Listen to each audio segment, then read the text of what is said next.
ગુજરાતના પૂર્વ મુખ્યમંત્રી અને હાલ ઉત્તર પ્રદેશના રાજ્યપાલ એવા આનંદીબેન પટેલ અવારનવાર જે પ્રેમ લગ્નો હોય છે, ભાગીને થતા લગ્નો હોય છે, તેને લઈને વાતચીત કરતા હોય છે ને ફરી એકવાર તેમણે આ બાબતે વાતચીત કરી છે અને આમાં તેમણે એવી વાત કરી છે કે જે પ્રેમ લગ્ન કરીને ભાગી જાય છે દીકરીઓ અને બાદમાં ગર્ભવતી બની જાય છે ને બાદમાં ન તો પિયરવાળા તેમને સ્વીકારે છે ન સાસરીવાળા, એટલે આવા પરાક્રમ ન કરવા જોઈએ।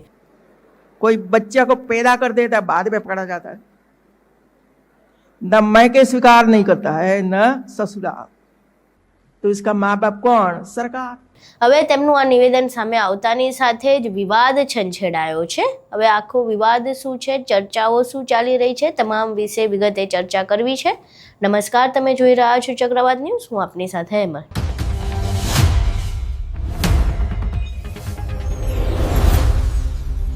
આનંદીબેન પટેલ જેઓ ગુજરાતના પૂર્વ મુખ્યમંત્રી છે અને હાલ ઉત્તર પ્રદેશમાં રાજ્યપાલ તરીકેની પોતાની ફરજ બજાવે છે।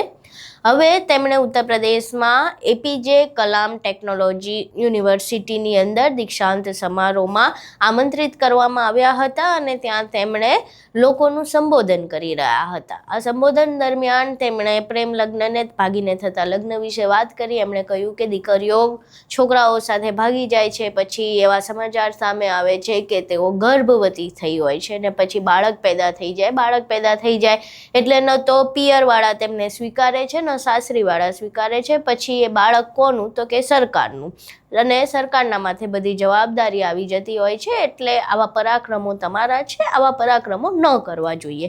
પહેલા આનંદીબેન પટેલનો એ વિડીયો જોઈએ જેમાં તેઓ આ પ્રકારેનું નિવેદન આપી રહ્યા છે।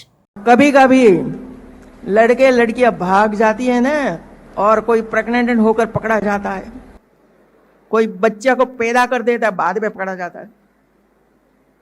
न मायके स्वीकार नहीं करता है, न ससुराल। तो इसका माँ बाप कौन? सरकार।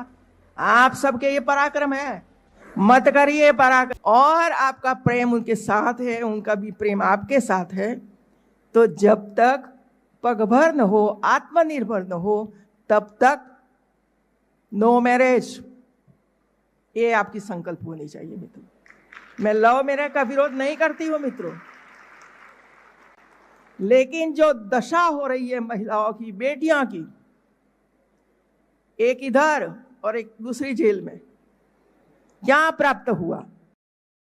અહીં તમે આનંદીબેન પટેલનો આ વિડીયો જોયો। હવે આ જ વિડીયોમાં તેઓ પાછળ એવું પણ કહેતા હોય છે કે હું પ્રેમ લગ્નની વિરુદ્ધમાં નથી, પરંતુ જે આ પ્રકારના બનાવો બનતા હોય છે જેમાં દીકરીઓ પીડાતી હોય છે એને લઈને સમાજમાં જાગૃતતા હોવી જરૂરી છે। કારણ કે જ્યારે દીકરીઓ આ પ્રકારે ગર્ભવતી થઈ જાય અને ન સાસરું સ્વીકારે કે ન પિયર સ્વીકારે તો પછી એ આખી જવાબદારી જે છે સરકારની આવી જતી હોય છે અને સામાજિક જે માળખું છે એ પણ આના કારણે વિખેરાતું હોય છે।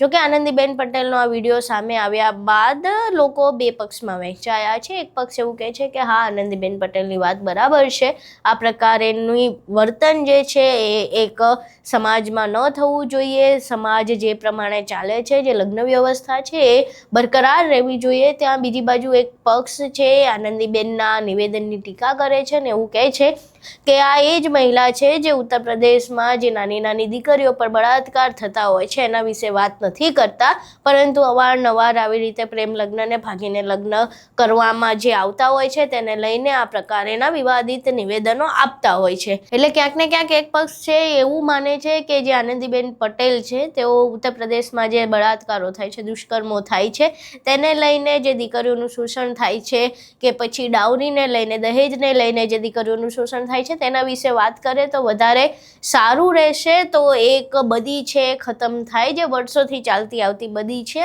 અવારનવાર પ્રેમ લગ્ન વિશે અને આ પ્રકારની વાતો કરવાનો કોઈ અર્થ નથી।